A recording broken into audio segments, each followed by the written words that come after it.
गाउँ सहर सारा गुन्जाउने यो हो radio Saanvi 96.4। Radio Saanvi 96.4।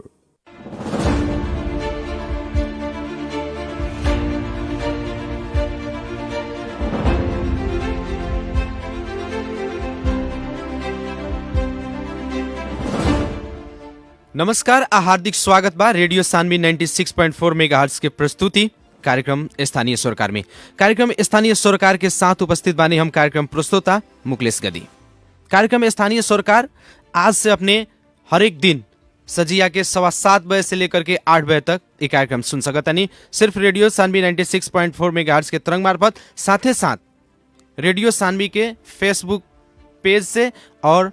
Internet के माध्यम से www.radiosanvi.com लॉगिन करके संसार भर अपने ये कार्यक्रम एक साथ सुन सकता नहीं। ये कार्यक्रम में हमने के खास करके स्थानीय तह से संबंधित रह के वहाँ के स्थानीय सरकार के गतिविधि के बारे में, अभी कोरोना महामारी बाटे, ये महामारी के बीच में स्थानीय सरकार अपन पालिका के जनता के खातिर कौना किस्म से आगाड़ी बढ़ रहा बाटे, कितना के उत्तरदायी बाटे, ये सब विषय में हमने के छलफल और बहस ये कार्यक्रम के मार्फत से हमने के करेमसन। और खास करके पर्सा जिला के स्थानीय सरकार प्रमुख लोग के, वहाँ के वड़ा अध्यक्ष, उपाध्यक्ष, प्रमुख जी लोग के ये कार्यक्रम में फोन संपर्क करके हमने के बहस और छलफल करेमसन। साथ ही साथ जनता के जौन भी समस्या बाटे, वहाँ के स्थानीय जनता के समस्या बाटे, उस समस्या समाधान के खातिर संबंधित निकाय के, संबंधित स्थानीय तह के, संबंधित शाखा होके संबंधित जिम्मेवार व्यक्ति लोग से हमने के बातचीत बहस करेमसन। और शक भर हमने के प्रयास रही जनता के जौन जेन्युइन समस्या बाटे उस समस्या समाधान करे के खातिर हमने के प्रयास रही। आज के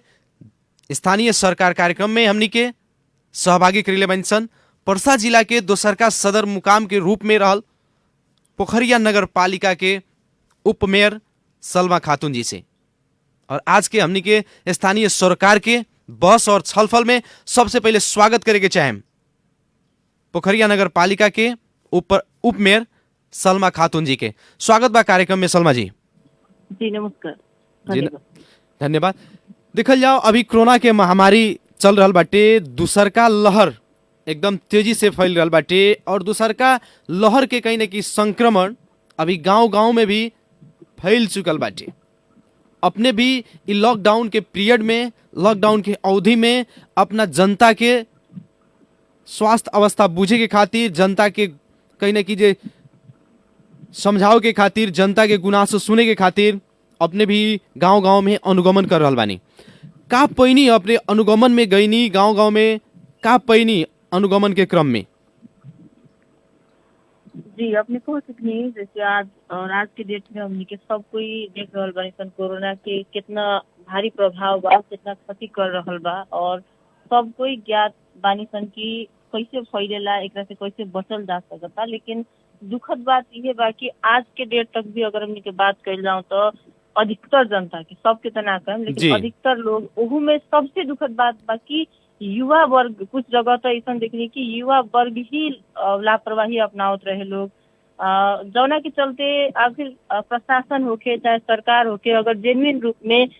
सही तरीका से अपन 100% दे के भी अगर काम करे, जब तक ले हमनी के जनता चाहे खास करके युवा लोग के हम कहे के चाहें कि उ लोग जागरूक ना हुई, अपने सचेत ना हुई, सामाजिक दूरी अपना के अपन अड़ोस पड़ोस के लोग के ना समझाएं लोग, तब तक ले इस चेन के तुरल और एकरा से जल्दी निजात पावल चाहे क्षति के कम कैल संभव हम नहीं देखत। लेकिन कुछ जगह पर वह दुखद दृश्य देखल गए कि वृद्ध लोग मास्क पहन के बैठल रहनी, वृद्ध लोग उस चीज के समझ चुकल रहनी, लेकिन जौन किशोर उम्र के लोग बाटे उ लोग के अभी भी उस सब चीज मजाक लाग रहा बा। तो ई तरीका से तो हमरा नहीं लागत कि हमनी के कोरोना के जंग जौन बा जीत सकल जाए, चाहे कि एक साल के नहीं के, अब तो हमनी के एकरा के आदत बनावे के जरूरी बा। कोरोना संगे हमनी के संगे जिए के सीखे के पड़ी, लेकिन सबसे पहले तो सावधानी भी अपनावे के पड़ी।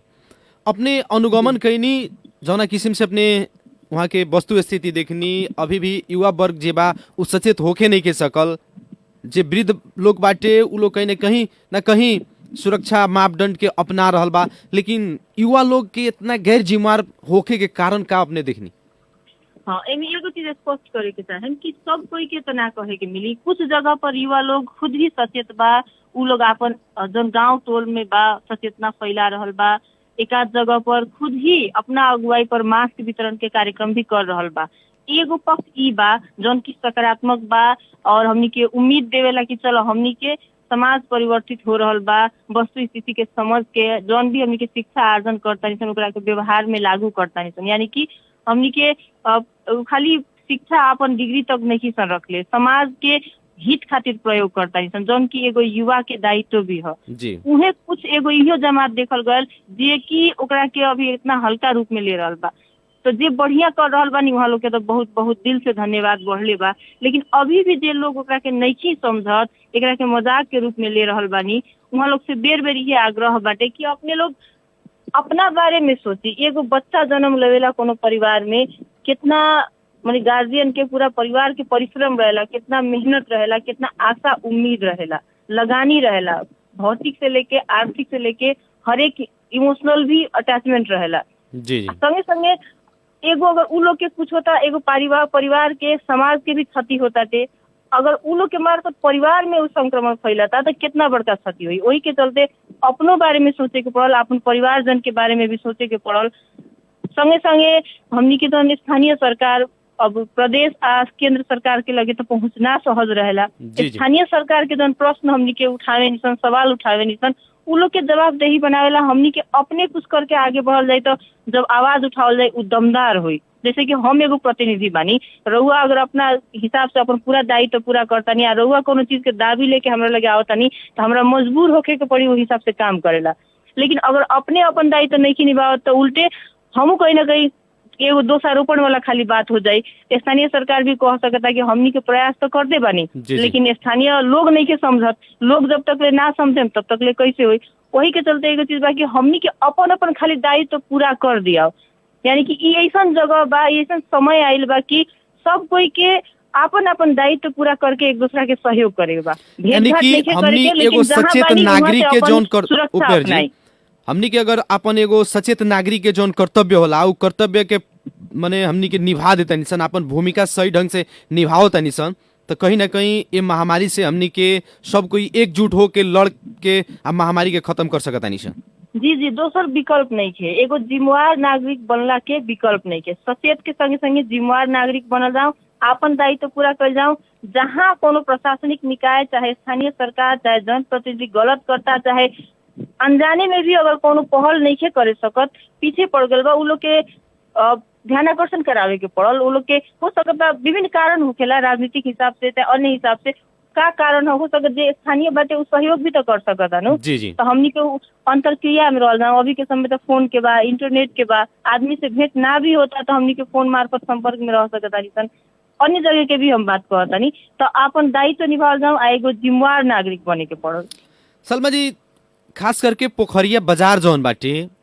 पोखरिया कहीं ना कहीं पर्सा जिला के एगो दोसर का सदर मुकाम के रूप में बाटे, और कहीं ना कहीं हमनी के ओने स्थानीय और सब जौन गाँव पालिका बड़ा सन गाँव पालिका से पोखरिया बाजार एकदम टच में बाटे। और बात भी आयल ख कि वहाँ के जो व्यापारी लोग बाटे लॉकडाउन के पीरियड में एक तो जनता कोरोना के महामारी से ऐसे ही पीड़ित बाटे, और दुकान सब खुलतो बड़ा सन, तब व्यापारी लोग कुछ वहाँ कहीं ना कहीं कलाबाजारी करके ज़्यादा से ज़्यादा दाम में सामान सब बेच रहल बाटे। ये चीज़ के अपने भी अनुगमन कैनी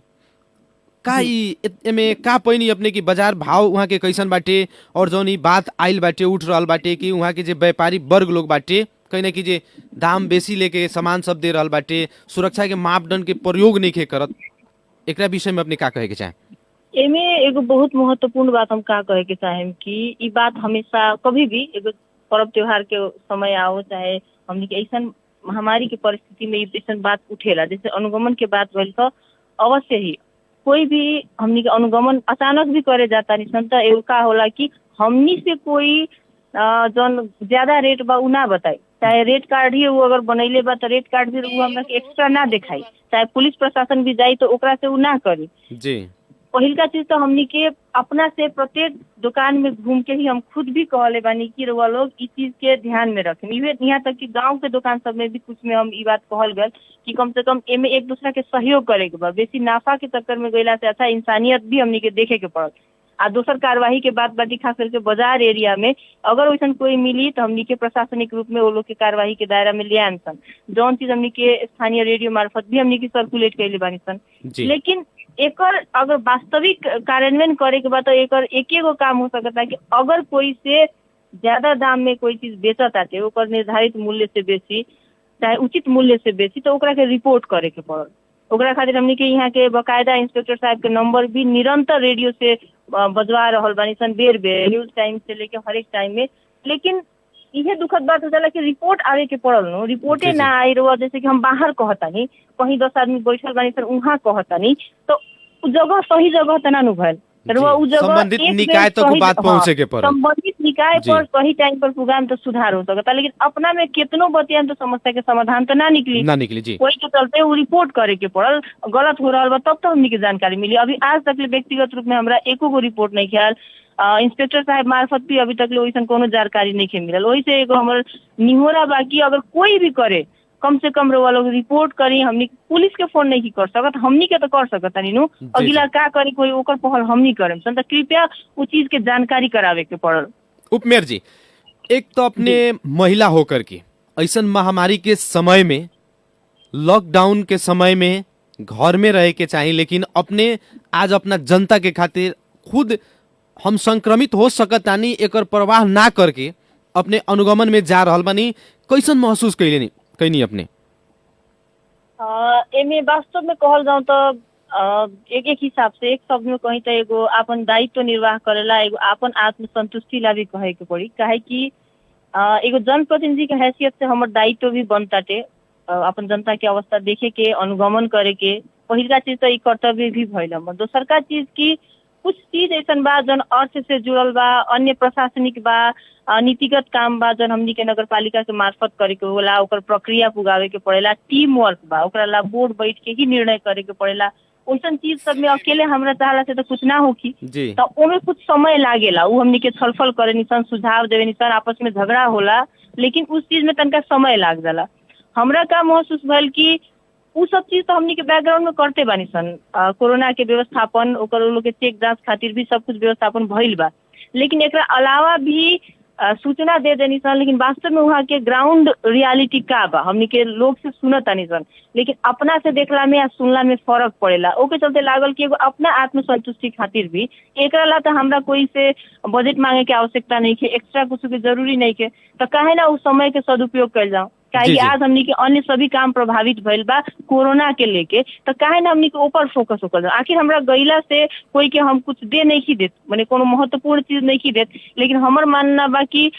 कोई भी जिम्मेवार व्यक्ति बा, गांव को एगो जिम्मेवार युवा ही काहे ना बा। अगर हमनी के 10 आदमी से निहोरा करता निसन, रिक्वेस्ट करता निसन, चाहे पदीय हिसाब से भी, तो ओकर कहीं ना कहीं 5 आदमी पर तो असर पड़ी नु एकदम। तो अगर 5 आदमी के ही अगर हम बचावे सक गई तो हमरा ला बहुत महत्वपूर्ण बात बा के चलते एगो अपन दायित्व समझ के हम एगो प्रयास करी।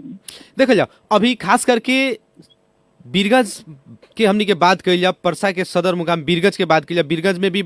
कहीं ना कहीं समुदाय स्तर में कोरोना के संक्रमण फैल चुकल बाटे। वैसे ही देखल जाए तो हमनी के स्थानीय गांव घर ओरिया जाइल जाता, जिसे जगन्नाथपुर गांव पालिका के बात कइल जाओ, वहाँ गांव गांव में संक्रमित लोग के संख्या आ रहल बाटे, वहाँ के जौन परीक्षण हो रहल बाटे उसे देखा रहल बाटे। अपने के पालिका में अपने तो एगो वहाँ के आधिकारिक व्यक्ति बानी,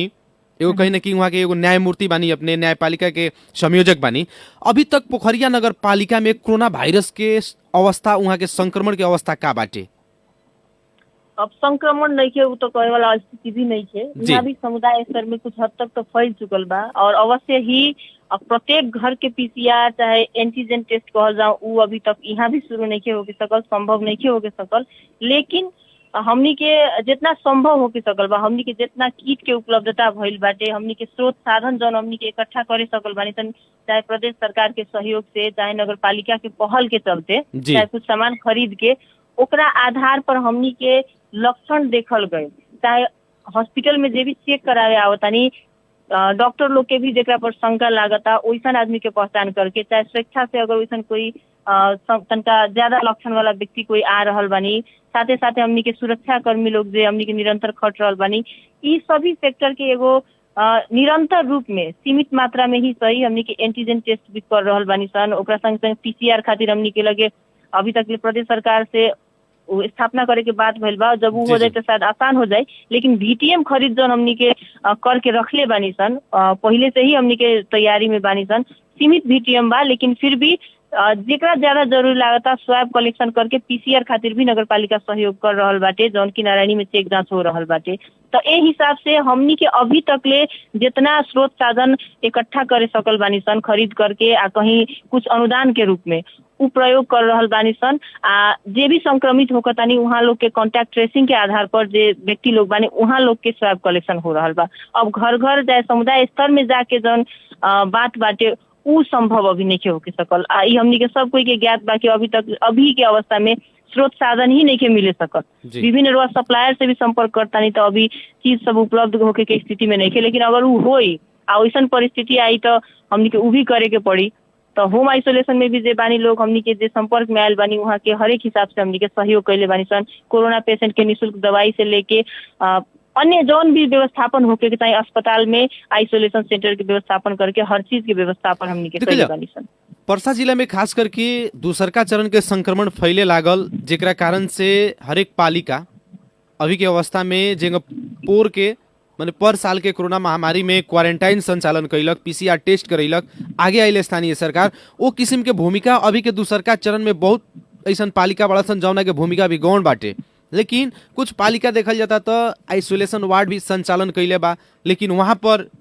मरीज जौन होके के चाहिए और पीसीआर टेस्ट ना भइला के कारण से वहां संक्रमित लोग नहीं खे जात, आइसोलेशन यही खाली के खाली बाटे। अपने के पोखरिया नगर पालिका में अपने के पालिका द्वारा आइसोलेशन सेंटर संचालन में बा कि ना, अगर बात तो वहाँ कितना कोरोना संक्रमित लोग बाटे एकरा बारे में बताएं। जी, हम एमे एगो और चीज जानकारी करा दें, अवसर के सदुपयोग करे के पड़ी जी जी। कि हमनी के भी आइसोलेशन सेंटर ऑलरेडी स्थापित बाटे और बीच में का शुरुआती दौर में तनका हल्ला भइल, एक दूगो न्यूज देलेसन स्थानीय पालिका सब नहीं के तैयारी करत कह के, लेकिन पोखरिया में पिछला साल से ही जौन हमनी के संरचना तैयार कैले रही सन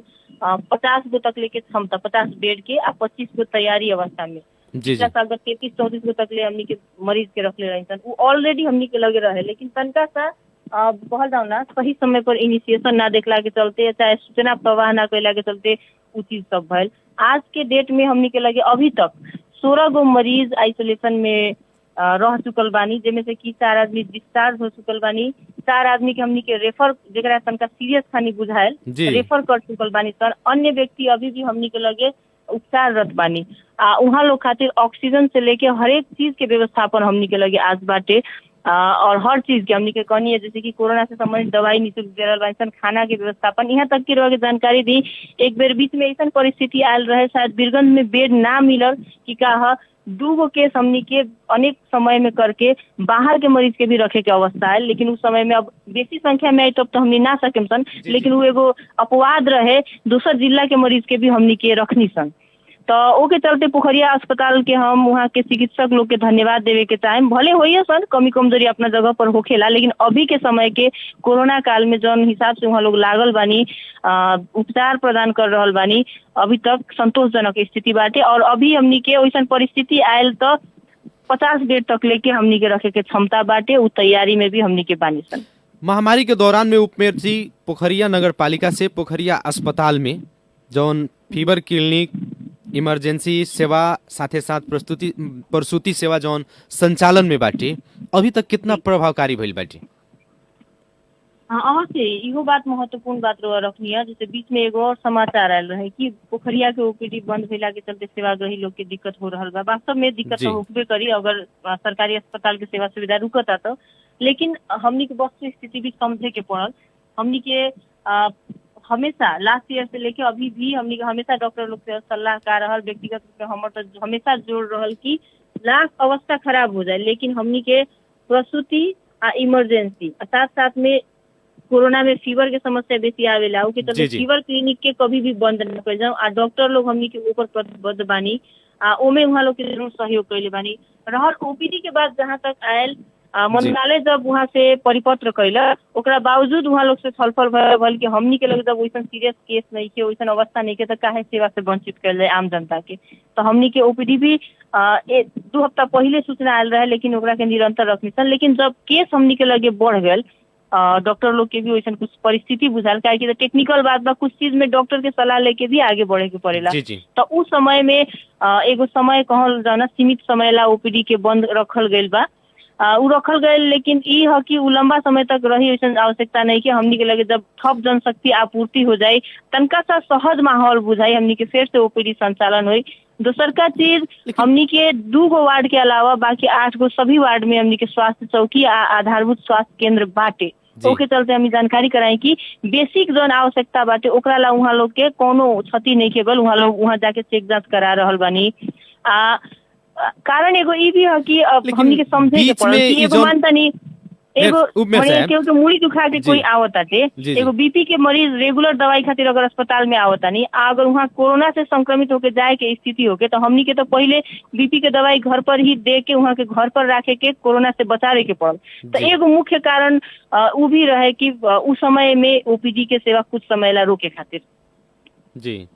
बीच में ओपीडी बंद भइल ओकर व्यापक कहीं ना कि जे चर्चा परिचर्चा भइल ई विषय वस्तु ज्यादा चर्चा में आयल कि एगो ग्रामीण क्षेत्र के वो दूसर का सदर मुकाम के रूप में स्थापित पोखरिया में कहीं ना कि वो पोखरिया हॉस्पिटल से उन्हीं के आसपास के गांव सब के लोग के माने कहीं ना झुकाव ज्यादा भइला के कारण कहीं ना कहीं स्थानीय वासी लोग के स्वास्थ्य में समस्या आई तो कहाँ जाई कह के जौन विषय आयल एकरा बारे में अपने का कहे के चाहे? ना वही बात हम कहनी स्वाभाविक बा अइबे करी काहे कि अपने भी कह चुकनी कि ग्रामीण क्षेत्र के एगो महत्वपूर्ण जगह केंद्र बिंदु के रूप में पोखरिया रहल बा। पोखरिया अस्पताल एकमात्र कहल जाए एकरा के अब तो जिला अस्पताल तो रही माने के पड़ी, खाली औपचारिकता बाकी बा। तो ओके चलते ई सब कोई के सरोकार के विषय होखेला, चिंता भी होखे के चाही। वही खातिर हम कहनी कि उ एगो बाध्यात्मक परिस्थिति ओकरा सृजना भल आ जब तक ले संभव रहे ऊपर के निर्देशन के बावजूद केंद्रीय निर्देशन के बावजूद हमनी के अपना रिस्क पर संचालन भी कैनी सन। वही से दूसर का चीज कहनी कि लोकल खातिर चाहे जे हमनी के नजदीकी गांव के बानी लोग वहाँ लोग खातिर हमनी के 10 गो वार्ड में से 9 गो में ऑलरेडी स्वास्थ्य चौकी आधारभूत जौन स्वास्थ्य केंद्र बाटे उ भी संचालित बाटे। लेकिन अब जौन बात आल की दोसर स्वास्थ्य संस्था ही नहीं के एक वैसन विकट जगह भी एक बेर पोखरिया नगर पालिका के एरिया नहीं थे कि बिहान सफा खराब परिस्थिति हो जाए। ओके चलते ओपीडी के निरंतर सुचारू रखे के पड़ी ओमे हमनी के लागल बनी सन हमेशा हमनी के फर्स्ट प्रायोरिटी में रहल बाटे। दरबंदी के अपने बात कहनी है स्वास्थ्य दरबंदी के कहीं ना कि दरबंदी अभाव के चलते हमनी के कुछ ना समस्या पड़ल जेकरा कारण से ओपीडी सेवा बंद करे के पड़ल। दरबंदी के संगे संगे एगो जनशक्ति के भी फैक्टर के भी ना रिस्क फैक्टर के बात है। जब तक उस टाइम हमनी के लगे 8 गो पॉजिटिव केस रहनी और सीमित जन स्टाफ के बात उ लोग भी बानी तो उ टाइम में संक्रमण के एगो वहाँ लोग के होला न कि संक्रमण के खतरा महसूस भइल कहीं चाहे वैसन परिस्थिति सृजना भइल। ओके चलते कुछ समय ला भइल कि हमनी के एगो होला कि कभी कभी रह के सिचुएशन के हैंडल करेला एगो ठहराव के जरूरी रहेला 2 दिन 4 दिन 5 दिन जितना दिन में हमनी के एगो थप तैयारी का कइल जा सकता प्लानिंग खातिर भी काहे कि उस समय में रहुआ थप आदमी के संक्रमित बनावे के तो नानू भइल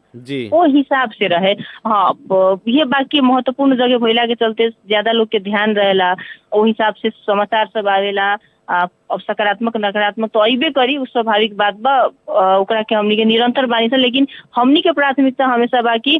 कोरोना होके चाहे कोनो अवस्था में आम जनता के स्वास्थ्य के प्रति लापरवाही मत होके हमनी के प्रयास ई हमेशा रहेला। एक और बात यहाँ बहुत कहने की जे बहुत जोर तोड़ से उठ रहा बाटे कि प्रदेश सरकार से जौन 4 करोड़ 4 लाख रुपया पोखरिया अस्पताल के खातिर पोखरिया नगर पालिका के जौन उपलब्ध करावल गई पोखरिया अस्पताल के स्तर उन्नति करे खातिर ऑक्सीजन प्लांट के व्यवस्था करे खातिर PCR मशीन जड़ान करे के खातिर और उ पैसा अभी तक खर्च ना होके सकल आर्थिक वर्ष के अंत में कहीं ना कि अब जाए लागल बाटे काहे ना खर्च होके सकल अभी तक कहाँ समस्या आई जी? पहिल का चीज PCR मशीन जड़ान तो हमनी के प्रदेश सरकार के मार्फत ही जड़ान करे के बात भइल बा। ओकरा अलावा टोटल बजट के जौन बात कइल जाओ स्वयं हम एकरा विरोध में ही बानी बेर बेर अपन समय अनुसार आंतरिक रूप में चाहे कभी कभी बाहरी मीडिया में भी हम बात रख ले जी एकदम खाली प्रदेश सरकार के बजट ना हमनी के अन्य सशर्त बजट भी बड़ा सन चाहे हमनी के आपन बजट भी बाटे अन्य कार्यक्रम भी बा चाहे प्रशासनिक काम भी बा टाइम पर होके के पड़त, कमे काम होता तो कार चुस्त दुरुस्त समय पर करें तो ओकर वैल्यू दोसर हुई, लेकिन वह समय बिता के करें तो आइल चीज भी चल जाई। ओके चलते बीच में हम ही बात उठैनी और खुशी के बात बा कि वो बात मीडिया के हम धन्यवाद देवे के चाहें कि वहाँ लोग के दबाव के चलते अंततः जाके बोर्ड बैठक बैठल और दबाव ऐसा बनल कि उ जौन रकम रहे कुछ रकम के काम आगे तो बढ़ल रहे, लेकिन अभी जौन ई सप्लाई के सामान जौन खरीद करे के रहे, ऑक्सीजन प्लांट जौन स्थापित करे के रहे, उ दबाव के चलते उ काम शुरू हो गई बड़ा सन। टेंडर तो लंबा समय में हो गई बाटे, अब उ समझौता तक के बात तक पहुंचल बाटे, प्रक्रिया में बा और आशा करता नहीं जल्दी अब ऑक्सीजन प्लांट भी यहाँ निर्माण होई, ओकरा के जल्दी बनावल जाए। अन्य उपकरण खरीद के भी हम अपडेट निरंतर ले रहल बानी, उ भी प्रक्रिया में बाटे और संभवतः जल्दी उपकरण सब भी खरीद होकी असन। लेकिन हाँ, कमी कमजोरी बाटे ओकरा के हम ना नकारेम और उहे कमी कमजोरी के चलते ही दबाव के जरूरी रहेला, समय समय से आवाज उठाल जाला और मीडिया के ही सहयोग बाजे उ बात आवेला। बहुत ऐसा चीज बा कि इच्छा से ना कि दबाव के चलते काम होला, तो अपने लोग के हम बहुत बहुत धन्यवाद देवे के चाहे ओकरा खातिर। सलमा जी, देखल जाओ खास करके स्थानीय तह में जौना बेरा जनप्रतिनिधि लोग ना रहे, जौना बेरा स्थानीय निकाय रहे, गाबी सर लसन साबी के गाबी स ओ बेरा भी नेपाल में विकास करे के 11 महीना एक ढंग से कहल जाए तो लोग सुतल रहे। ओ बेरा के वड़ा सचिव लोग चाहे गाँव गाबी से सचिव लोग सुतल रहे, लेकिन खास करके नेपाल में एगो जौन प्रवृत्ति बाटे आसारे विकास के उ अभी तक हटे ना सकल। स्थानीय सरकार के अइला आज 4 गो आर्थिक वर्ष कहीं न चौथा आर्थिक वर्ष के अंत में बानी लगन, ई कहाँ एमे एक समस्या बाटे जे अभी तक की प्रवृत्ति जौन बाटे उ प्रवृत्ति आज भी हाविये रह गइल बाटे। जी ई बड़ा विडम्बना बा, कारण काहे नु हमरा महसूस काबल का कि हम खुद ओकर एगो अंग बानी, हम का महसूस करी कि अपने लगन के जोन एगो एनर्जेटिक टीम जनता जीतैलक, यंग युवा लोग के जीतैलक कि जे ई लोग जाई तो कहीं ना कहीं पुराना जोन प्रवृत्ति बाटे ओकरा के हटाई लोग और विकास के नया गति से आगाड़ी बढ़ाई लोग, लेकिन फिर जोन अपेक्षा रहे जन अपेक्षा वो मुताबिक काम नहीं होके सकत। एमे हम एगो एक चीज का कहम कि खैर हम तो पोखरिया के हई तो पहिलका हमर दायित्व बनता जिम्मेवारी लेवे के पोखरिया के, लेकिन संगे संगे ई समग्र में अधिकांश जगह के यही अवस्था बाटे। लेकिन ओकर कारण का लागल ई सिस्टम के भीतर रह के भी देखल गल कि हमनी के जे भी आवतानी सन बिहान भी जे आई, ई ना जे खाली एगो हमनी के बिहान भी जे आई, हमनी के जौन पालन पोषण चाहे राजनीतिक एगो संस्कार जौन हमनी के देखले बानी सन मिलल बा,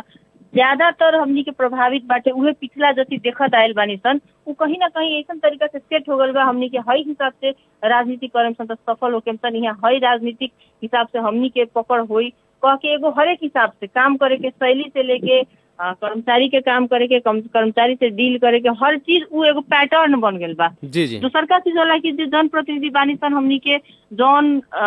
आशा से जनता जितैले बानी, कहीं पार्टी के प्रभाव में आके, कहीं व्यक्तिगत जातिगत प्रभाव में आके, कहीं व्यक्तिगत स्वार्थ में आके हमनी के आपन स्वार्थ में इतना ना आदमी डूब जाला आपन कि हमर जब तक ले स्वार्थ पूरा ना हो हम ही काम के आगे बढ़े ना दे, हमर स्वार्थ ना पूरा तब तक ले हम साइन ना करें, तब तक ले बहुमत ना पुगी, तब तक ले बैठक ना बैठे, लगायत के जन विभिन्न बात होला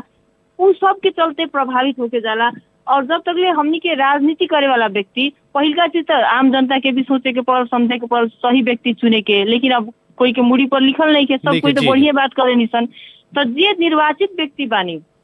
हमनी के आत्म मूल्यांकन करे के पड़ल, जैसे कि हम ही बोल रहल बानी बात तो बढ़िया कर रहल बानी, अब मीडिया में बोले के बढ़िया बोले के पड़ल, लेकिन व्यवहार में कितना के कार्यान्वयन बाटे जी, व्यवहार में जब आवतानी सन हमनी के एक बार देखे के पड़ल कि कितना बड़का अवसर हमनी के मिलल बा, कितना व्यक्ति के विश्वास हमनी पर जुड़ल बा। हमनी के हम तो कम एगो माने तनका कहीं ना कहीं एगो भावुक व्यक्ति भइला के कहम कि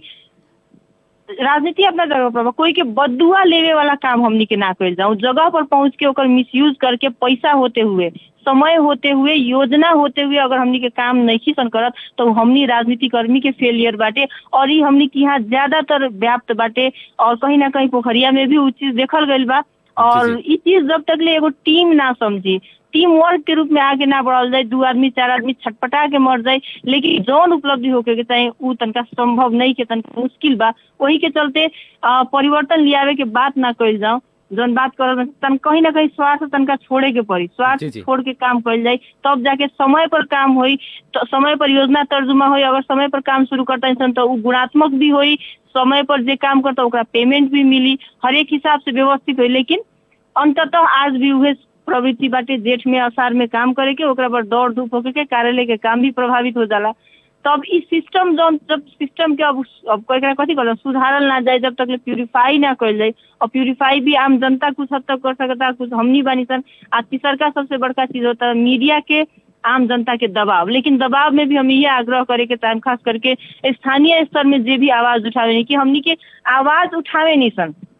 वो आवाज भी जनता के हित खातिर होके, कोनो पार्टी से, कोनो व्यक्ति से, कोनो समूह से निर्देशित मत हो। काहे बहुत बेर देखा जाला आवाज उठेला, मीडिया में हो हल्ला हो जाला, लेकिन फिर उ दबा जाला। काहे दबा जाला? शायद, अब हम श्योर ना करें, लेकिन शायद वहाँ कहीं ना कहीं व्यक्तिगत स्वार्थ हो सकता है, कहीं पार्टीगत स्वार्थ हो सकता है कि वहाँ उस आवाज दब गल। तो जब आवाज उठेनी तो ओकरा के अंत तक पुगाई ऐसा करी कि उपलब्धि होके और आगे वाला जो कुर्सी पर बैठल बा, चाहे वो हम हो कि चाहे कोई हो, ओकरा मन के भीतर ऐसा डर होके कि आइंदा हम ऐसा करता नहीं तो हमरा क्षमा ना मिली। वोट के टाइम में ना, हमारे कार्यकाल में ही हमरा ओकर जवाब देवे के पड़ी। तो उ रियलाइजेशन ना हो तब तक सुधार तो ना हो। लेकिन यहाँ तब आवाज उठेला, विभिन्न कारण से हो सकता वो आवाज कहीं ना कहीं जाके चुप हो जाला, दब जाला,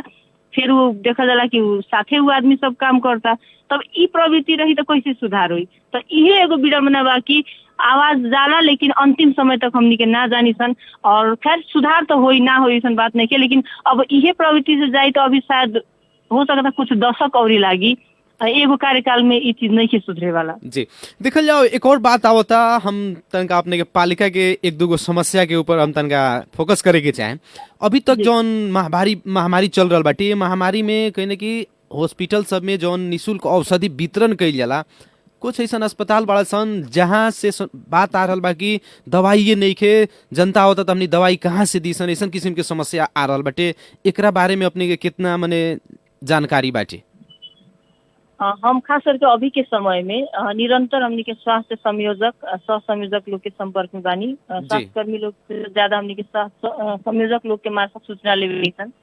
और वो लोग के सूचना के मुताबिक लगभग सभी स्वास्थ्य केंद्र, स्वास्थ्य चौकी में बेसिक दवाई सब अभी के डेट में बा। एक आध वो कोनो आइटम जौन बड़ा सन सीमित जौन अभी खत्म हो गल बा, आवे नहीं सकल, और जौन अपने कहनी दवाई के बात आयल वो समय पर अगर खरीद भर रही, क्या पैसा तो हमनी के लगे 8-9 महीना पहले से रहल, समय पर खरीद भर रही तो आज वो अभाव ना रही। उहे दुख के बात बा कि समय पर अब कोनो कारण से वो संबंधित निकाय चाहे संबंधित हमनी के डिपार्टमेंट कहल जाओ चुकल बा, चाहे हमनी चुकल बानी सन, उ ना भइला के चलते कुछ अभाव बा। लेकिन सभी दवाई के कमी नहीं के, और अन्य जौन बा जौन बीच में बात निकलल कि है पैसा भइला के बावजूद काम नहीं हो रहा, उ दबाव के चलते ही बा, उ भी प्रक्रिया में जा चुकल बाटे। एगो आकस्मिक रूप में हमनी के कुछ मात्रा में दवाई खरीद के एक चरण राखल गए, लेकिन दोसर का अब जल्दी आ रहा बा। हम आज भी बात भर रहा हमनी के स्वास्थ्य सह संयोजक से, वहाँ के कहनी है कि अब जल्दी वो दवाई आई, टेंडर हो चुकल बा, प्रक्रिया में मतलब वो आगे बढ़ चुकल बाटे।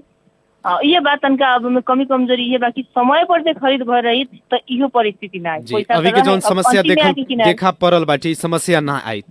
कहीं ना कहीं टेक्निकल वही पड़ रहा कि हमारा आपत्ति हुए बा। हम पोखरिये के संदर्भ में कम कि जब हमनी के लगे एवरीथिंग बा, सब चीज बा, तो समय पर काहे ना करे सन। दू आदमी के कमेंट के बाद, न्यूज आ गेला के बाद काहे काम कइल जाई? आखिर काम करही के पड़ला, लेकिन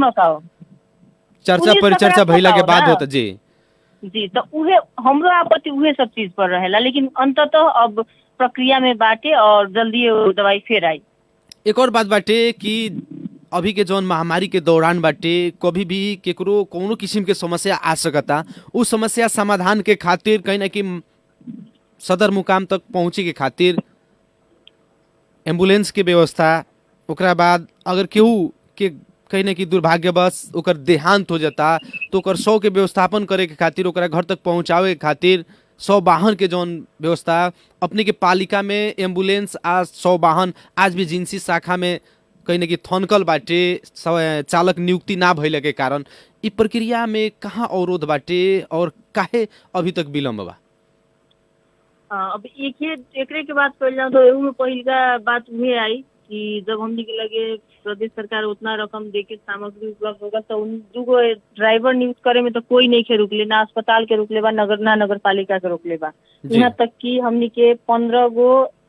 नगर प्रहरी खातिर भी वैकेंसी निकलल बा, अभी तक पेंडिंग राखल बा। तो हमरा उहो अभी तक हमर प्रश्न खुद रहेला जे उ पेंडिंग के कइले बा हमनी जी त जी नहीं ई प्रश्न अपने भी उठैले बानी बहुत बार अपने प्रश्न बोर्ड के उठाओ जी सदस्य खुद हम है हम जी। भी एगो प्रमुख बानी हम तो नहीं रोकले तो उ रोकत के बाटे उ रहित लोग तो 15 आदमी हमनी के लगे हैंड्स रहते बड़ा फील्ड में काम करे वाला तो उ कोई रोकले नहीं खे। अब हो सकता कोनो निहित स्वार्थ हो के सीमित व्यक्ति के ओकरा चलते रुकल होई तो ओमे ना कहल जाए। लेकिन एगो और चीज एकरा संगे जानकारी दें समग्र में पालिका के बात कर जौन दुष्प्रचार होता जौन लेवल तक ले जी जी उ भयावह स्थिति पोखरिया में कभी ना रहे और ना बा काहे कि एगो चीज जानकारी कराई इ त थप में हमनी के लगे एम्बुलेंस आ एगो 100 वाहन आयल बा 100 वाहन ना रहे हमनी के लगे ऑलरेडी अभी के अवस्था में 4 गो एम्बुलेंस बाटे हमनी के संचालन में नगरपालिका 4 गो में एम्बुलेंस बाटे एम्बुलेंस बा हमनी के यहाँ के जौन स्थानीय रेड क्रॉस के 2 गो बा तौन अलग बा जी नगरपालिका के लगे एगो अपन एम्बुलेंस बा ओकरा बाद अस्पताल के एम्बुलेंस भी बाटे जौना में कि एगो कोरोना पेशेंट खातिर ही हमनी के निःशुल्क 24 घंटा ला फ्री कइले बानी सन जी कोरोना पेशेंट खातिर तो हमनी के उ चीज निःशुल्क दे रहल बानी सन आ अन्य चीज ला कोई के आवश्यकता पड़ता तो एवरी टाइम 2 गो एम्बुलेंस हमनी के स्टैंड बाई बाटे कभी भी कोई के आवश्यक हमनी के तो दोसर पालिका के सेवा देवे नहीं सन खाली पोखरिया के ना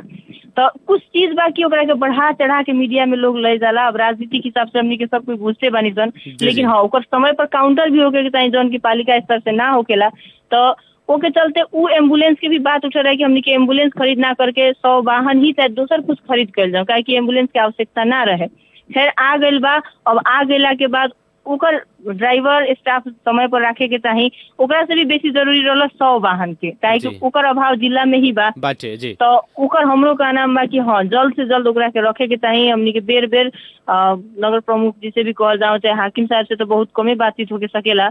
चाहे जे भी बानी अस्पताल प्रशासन से भी छलफल होके कि जितना जल्दी होके वो ड्राइवर नियुक्त कर जाओ उम्मीद कर जाओ जल्दी रखाई ना तो अपने लोग तो बढ़ले बानी अपने लोग के सहयोग बिना तो खाली कहला से ना होई। जनता के समस्या के खातिर संबंधित स्थानीय तह के जनप्रतिनिधि लोग के जगह के होई तो हमने एकदम जोड़ तोड़ से बानी सम सलमा जी हमने के खास करके आज के स्थानीय सरकार बहस के अंत पे बानी सन हमने के ई बीच के दौरान कौन ऐसा विषय वस्तु होके चाहे ऐसा कोनो बात होके जौन आवे ना सकल होके और समग्र में अंत में अपने ई रेडियो सुन रहल और साथे साथ फेसबुक लाइव से भी अभी बहुत लोग सुन रहल बानी वहाँ लोग से और अपने अपना पालिका के जनता लोग से का कहे के चाहे हम सब कोई से ये निवेदन करे के चाहें कि एगो चीज अपने लोग जितना विश्वास से हमनी के निर्वाचित कैले बानी काम करे के क्रम में बहुत कमी कमजोरी ऊपर नीचे होखेला वो अपना जगह पर होई लेकिन कम से कम कोरोना के संदर्भ में हमने के पिछला साल से ही पोखरिया नगर पालिका एकदम गंभीर बा जनप्रतिनिधि लोग भी गंभीर बानी ओमे हमने के अपना जाने से हर कुछ कर रहल बानी सन और इतना अपने जानकार रही कि पोखरिया नगर पालिका अपना जनता खातिर तम तैयार बा हमने के लगे हर एक सुविधा बाटे अस्पताल से लेके गैस की व्यवस्थापन से लेके हमने के क्षमता से ध्याय वाला अपने लोग से यह आग्रह बा कि कृपया जौन सावधानी अपनावे के बा उ तो हमनी के कैला से कहला से ना होई कृपया अपने सुरक्षित रही हमनी के ओसे कुछ चाही ना अपने सुरक्षित रही अपना घर में तनका उ हमनी के सबसे कंसर्न के विषय बा तीसरका चीज जौन बीच में ना आयल बहुत लोग के मन में होई क्योंकि आवाज भी उठा रहा बानी कि राहत के बात जी जी कि अब इतना लंबा समय हो गल लॉकडाउन के बहुत ऐसा परिवार बा जेकरा दिक्कत बा कमाई तबे खाई उ भी हम बेर बेर हम रख चुकल बानी हमनी के हमरा से जे भी अब कह जाओ राजनीति के हिसाब से हमनी के पदीय हिसाब से जे सीनियर लोग बा चाहे हमनी के ब्यूरोक्रेसी के लोग बा उ लोग से भी छलफल बहुत बेर कैले बानी आज भी बात चलल बाटे कि राहत के विषय में भी हमनी के कुछ ना कुछ करे के पड़ल काहे कि अब समय हो गल बा एगो लंबा समय हो गल जी जी तो ओमे आज के बात पर तनका देखनी है गंभीरता तो देखनी है कि हाँ अब एकरा विषय में कुछ पहल कैल जाए लेकिन हमर काम हाँ बात मुद्दा उठा दे के इहो फिर टीम वर्क बा 5,000 10,000 के बात नहीं है जे कोई व्यक्तिगत रूप में कर सकता जी लाखों लाख के लगानी लागी जी हाँ 40,000 जनता के राहत के बात आई तो के चलते बात ई भी बाटे प्रोसेस में बा अब देखल जाओ लेकिन ज्यादा हमारे प्रयास बाकी जल्द से जल्द कुछ ना कुछ राहत के पैकेज भी जब पिछला साल में रहे उ ले आओ जाओ और व्यक्तिगत रूप में भी हम कुछ होमवर्क कर रहा बानी सब कोई खातिर ना लेकिन एगो सीमित वर्ग खातिर जे एगो दायित्व के रूप में बा अब देखल जाओ वो भी सफल हुई। बहुत बहुत धन्यवाद एमसन इतना व्यवस्था के बावजूद भी अपन समय कार्यक्रम स्थानीय सरकार के खातिर और खास करके रेडियो सानवी 96.4 मेगाहर्ट्ज के खातिर अपन अमूल्य समय देनी ऐसा महामारी के अवस्था में भी एक अपने के ढेर सारा धन्यवाद देवे के चाहे। जी हमरा के भी अपन बात रखे के अवसर देनी ओकरा ला अपने के आ रेडियो सानवी के संपूर्ण टीम के बहुत बहुत धन्यवाद। नमस्कार। नमस्कार, धन्यवाद। आदरणीय जनसमुदाय, आज के कार्यक्रम स्थानीय सरकार के बहस के अंत में बानी सन। कार्यक्रम सुन के साथ देनी एकरा ला अपने के ढेर सारा धन्यवाद देवे के चाहेम। यदि अपने के पास कोनो सलाह सुझाव या प्रतिक्रिया बाटे तो अवश्य पे उठाई। इतने कहत कार्यक्रम सुन के साथ देनी एकरा खातिर फिर से अपने के धन्यवाद देवे के चाहेम सन। और आज के हमनी के स्थानीय सरकार के बहस और छलफल में अपन समय देनी ओकरा खातिर पोखरिया नगर पालिका के उप मेयर सलमा खातून जी के भी बहुत बहुत धन्यवाद देम। और टेक्निकल सपोर्ट के खातिर हमार आवाज के अपने तक पहुंचावे में सपोर्ट करनी प्राविधिक मित्र सिनू जी के हमनी के बहुत बहुत धन्यवाद देते हुए कार्यक्रम स्थानीय सरकार के आज के बहस और छलफल से हम कार्यक्रम प्रस्तोता मुकलेश गदी विदा चाहत बनी। प्रणाम, अपने के जय हो।